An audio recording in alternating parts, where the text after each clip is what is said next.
ఇవాళ మొత్తం గొంతు చించుకొని మీరు కూడా అడుగుతారు కదా నాగేంద్ర గారు.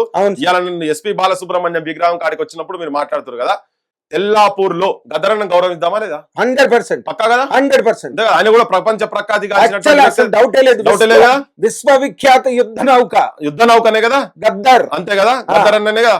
ఇదే గద్దరన్న విగ్రహము తెల్లాపూర్ లో పెట్టేటందుకని ప్రయత్నం చేస్తున్న క్రమంలో అక్కడ మా సత్యయ్య గారు, ఆయన కొడుకు భరత్ కావచ్చు, ఈవెన్ మా పసునూరు రవి ఇటువంటి వాళ్ళు కావచ్చు, వీళ్ళందరి ప్రయత్నం, కంచాయిలే గారు, పాశం యాదవ్ గారు, నేను కూడా పోయిన ఆ దీక్షకు 3 రోజులు అక్కడ కూర్చుంటే కొట్లాడితే ప్రభుత్వాంతో కొట్లాడినాడు.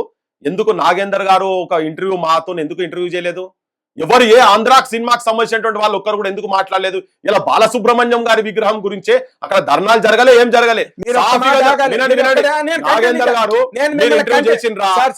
మమ్మల్ని ఇంటర్వ్యూ చేసిండ్రా, ఇవాళ మాట్లాడుతున్నారు, ఇవాళ తెలుగు జాతి తెలుగు మాట్లాడుతున్నారు కదా, మరి గద్దరన్న విగ్రహం ఎందుకు మాట్లాడలేదు?